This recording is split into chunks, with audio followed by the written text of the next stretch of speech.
I want to welcome us to God's presence tonight. We appreciate God for how He started with us yesterday. For those of us who are not here yesterday, we are dealing with the armor of God for the battles of the end time. We saw that the battle of the end time is going to come in diverse ways. We saw that the devil has so many tricks to bring us down. Because of that, God is encouraging us to put on the whole armor of God, so that we might be able to stand against the wiles of the devil. And yesterday we started touching the weapons, the armors. And the first thing that we touched yesterday was the armor of truth. We said that if we are going to overcome in this end time, we must stand in the truth. We must be on the path of the truth. Because it is only the truth that will stand the test of time. Error will fail. Deception will fail. It may thrive, but it's for a moment. But the leap of the truth shall be established forever. And as we continue in trying to look at the various armors of God that we must put on, I want you, if it's possible, if you have a pen, write them down so that on your own, on daily basis, watch your life. Which one have you not put on yet? Because I know that even as I'm standing before you now, I know the one that I have not carried yet. And I'm praying before I enter this battle on the serious note, I must carry on all the armors. Now, the reason why we need all the armor is because every one of these armors, they have their place in our covering. And the reason why it's important is because the arrows are coming from different angles. And when you think you have covered one place, there's another place that is still exposed. And the devil can come in that direction. So you must endeavor on daily basis to make sure that everyone is covered. Yesterday we saw the armor of truth, and we looked at the place that is supposed to cover. It covers our loins, where our reproductive organ is situated, because that is our future. And today we are going to look at the second armor, which is the breastplate of righteousness. The breastplate of righteousness. Now, if you have seen the picture of the Roman soldier before, you will discover that there is a plate they use in covering, even in our present world, the mobile police, they used to carry something here. That thing, you just think is clothes. It's a heavy armor. That thing is meant to protect their heart. So the Bible says the protector for our heart is the armor of righteousness. The breastplate of righteousness. That is the protection for our heart. And you know that the heart of a man is the headquarters of his life. That is where the major arrow comes. That is where the enemy is targeting every day. That is the reason why, as a Christian, the Bible says, guard your heart with all diligence, for out of it are the issues of life. So your heart is very important because it is the headquarters of your life. Everything about your destiny proceeds out of your heart. Whatever you are going to become in future, proceed out of your heart. So it needs a lot of protection. Somebody, a man of God, said when God was creating the body, He protected every part of the body. But only the heart. He said, man, guard it by yourself. And God is telling us tonight that the only way we can protect our heart is by righteousness. And what is righteousness? Righteousness is having a right standing with God. Making sure that whatever you are doing, you are having the support of God. That's righteousness. Is God pleased with what you are doing? The action you are about to take, are you sure God is pleased with it? That is righteousness. Righteousness is having a right standing with God. Now, righteousness, according to 2 Corinthians chapter 6, verse 4, the Bible says righteousness serves two purposes in our lives. The Bible says it stands for the weapon to attack, and it also serves as a weapon to defend. So you use righteousness to attack. With your righteousness, you can conquer every enemy. And with your righteousness, you can defend yourself from every enemy. So righteousness is very, very important. Now, if you look at the life of Joseph of old, the reason why that man became what he became was because of his righteous stand. Now, I want to say this. Like we have been noting, this is the end time. And your heart is exposed to so many things. So righteousness covers us from negative thoughts. The arrow of covetousness is being sent from the kingdom of darkness to the believers of these days. Arrows of covetousness. Everybody is pursuing to get the best by all means. Now, there are two kinds of righteousness. Imputed righteousness and imparted righteousness. Imputed righteousness is that which Jesus gave to us by his death on the cross of Calvary. By the time you confess Jesus as your Lord and personal Savior, you became automatically righteous by faith. But from that day, you need to strive on your own to live right with God. Now, the first justification was justification from the Adamic nature, from the sin of Adam. But still, remember that you are still in this world. And those sins can still come. So your ability to say no to them is the righteousness we are talking about. Your ability to see sin and say no, like Joseph. And righteousness is known privately, not publicly. It is easy to say no to sin when people are around. But what if people are not around? That is why the life of Joseph becomes important as a reference point. The Bible says he had a dream from God of what he was going to become. But everything that he was seeing was contrary to that dream. And that should be enough for him to take a different stand. But he decided to live straight with God. Righteousness is standing upright. If nobody is around, that girl that is pestering you, that boy that is pestering you, if nobody was around, how will you react to him? That's what we are talking about. Because the devil knows your privacy. When you commit sin, three people know, you, God, and the devil. The reason why this is important is because in this end time, we are going to be seeing a lot of hypocrisy. People who claim they are in the church, they never open up to anybody. They will never acknowledge any mistake. So Joseph, the Bible says, but he refused. So the ability to refuse is what is called righteousness. And one thing I want us to understand is these men were in the old covenant when the grace of God was not available. They were living at a time of conscience. Once they discover that what they are going to do is wrong, they stand against it. Not because there was any special power from anywhere. Breastplate of righteousness. Now the third armor that we need to put on. We have protected our loins. We have protected our chest, our heart. Now we are going to the feet. Because the feet is what we use to walk. You know, the boots that the military men wear is different from ordinary boots that normal human beings wear. It is because of where they will go. It is because of the kind of things they will be treading on. And you see the Bible says, we shall tread upon serpents and upon scorpions, and nothing shall by any means hurt you. For you to tread upon serpent and the serpent will not bite you, it means you must be carrying some spiritual boots. Because an ordinary leg match serpent, he must bite you.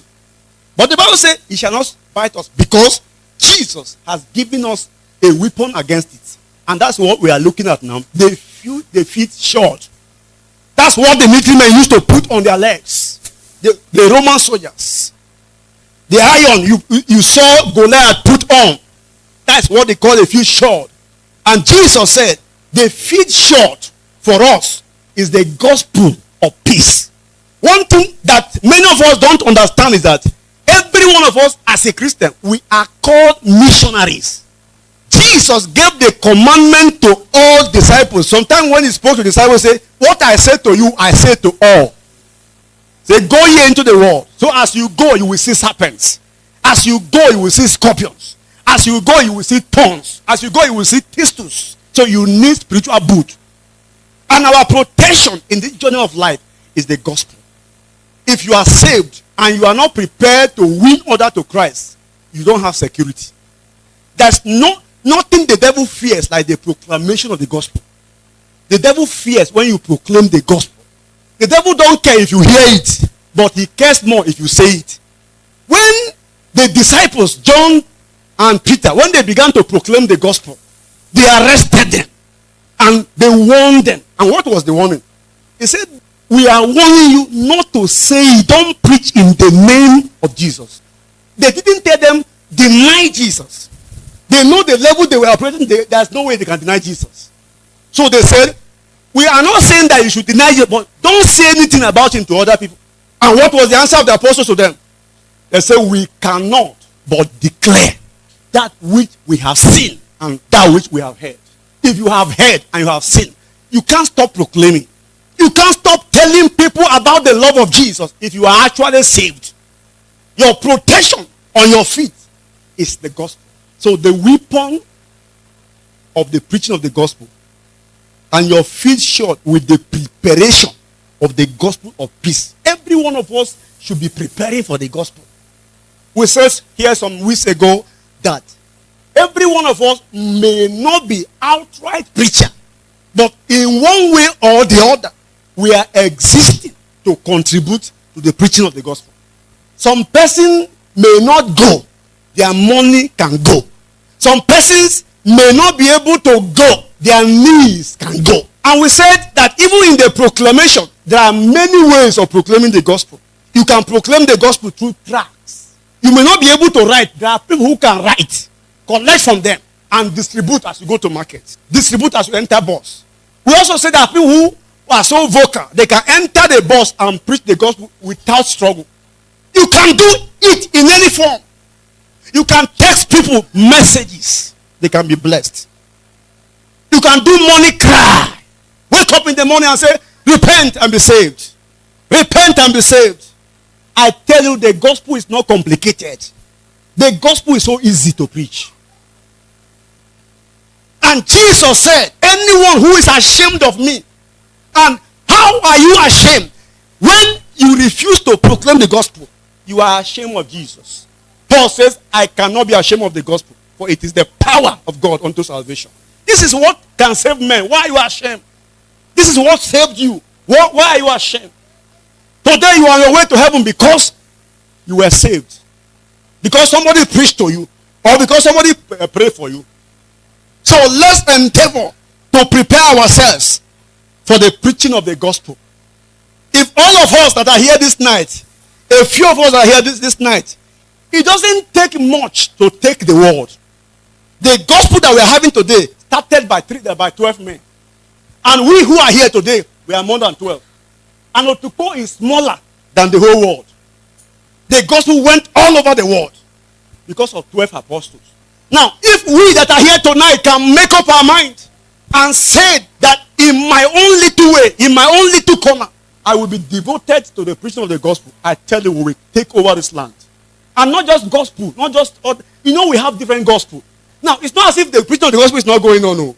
The preaching of the gospel is, in fact, there's no generation that the preaching of the gospel is much like our generation. But the truth is that most of the gospel are not the gospel of the kingdom. Jesus said, until the gospel of the kingdom, he didn't say all gospel. He said, until the gospel of the kingdom is preached. But today, everywhere, the gospel is another gospel. So let's prepare ourselves for the gospel. There are children all around. Let's evangelize them. Let's do something before Christ comes. And I want you to know that the crowns that you are going to be wearing in heaven is going to be determined by how many souls you win. So our life should not just be about heaven. I know people who are just preparing for heaven. Heaven, they are preparing, protecting themselves. Let nothing touch them so they will go to heaven. You are afraid to go out. You are afraid to associate with sinner because they will infest you. Don't you hear that Jesus Christ ate with sinner? He ate with them, but his life influenced them. Some of us, they give money to us and their money closes our mouth. Can't tell them the truth again. Because they pay tithe, you forget telling them the truth. Your feet shod with the preparation of the gospel of peace. Verse 16. Above all. So be taking note of these weapons. They are very careful. You see, above all that we are talking about. Taking the shield of faith, wherewith ye shall be able to quench all the fiery darts of the wicked. If you look at the book of Hebrews chapter 11, you will see the hall of faith, the heroes of faith, and what they were able to do. There's nothing you can achieve in this world without faith. And much more in this end time, you are going to see so many things that will come against your faith. Now, Jesus said, when the Son of Man shall come, will he find faith on the earth? Now, that faith that he's talking about is not faith in Christ. All of us are here believe in Christ now. But how many of us have faith to overcome situations? We need faith. The Bible says without it, we can't please God. Whatever you are doing, even the food you eat, if you don't eat out of faith, the Bible says it's a sin. Anything you do without faith is a sin. If you look at all the heroes of faith, all that they were able to accomplish were by faith. Even righteousness, the Bible says it was by faith.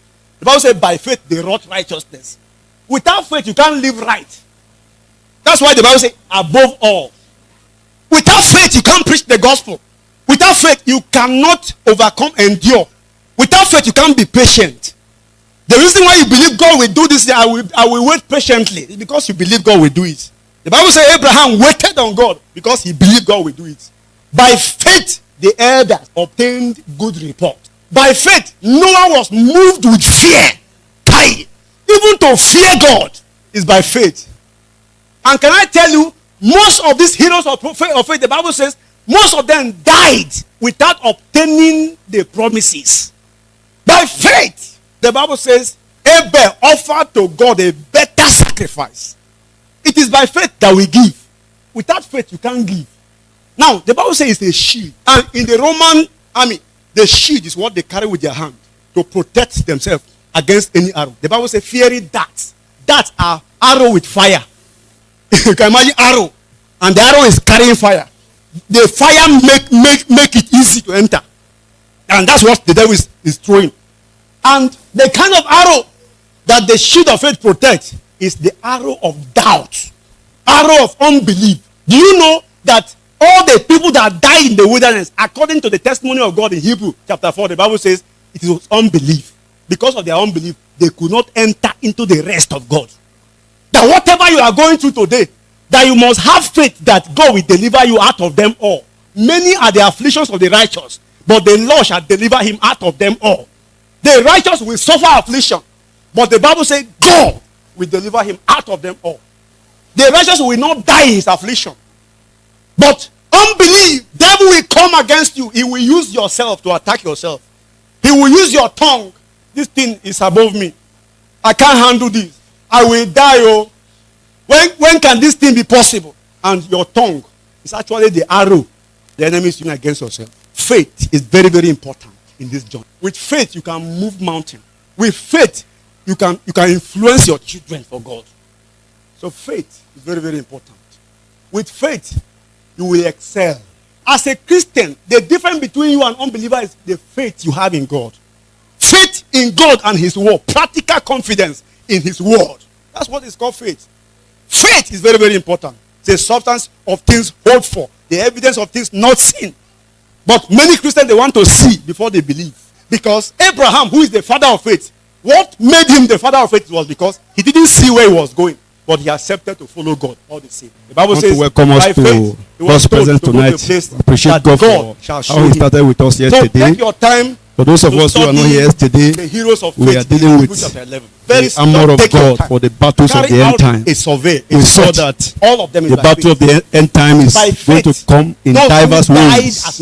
They died by so that the devil has so many tricks there was a scent of to bring us down. That was being because of that, God is encouraging us to put on the whole armor of God so that we might be able to stand against the wiles of the devil. And yesterday we started touching the weapons, the armor. So by faith, the first thing that we touched yesterday was the armor of truth. Now, we said that for miracle, if we are going to overcome in this end time, we must stand in the truth. We must be on the path of the truth. If it doesn't happen, it's not because it is only the faith truth that will stand the test of time.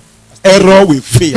Deception will fail. Faith is double-edged. Thrive. We believe but it's for a moment. We still believe but the leap of the truth shall be established forever. We know God can deliver. And as we continue in trying to look at the various armors of God that we must put on, I want you that God does not heal me does not mean he's not a healer.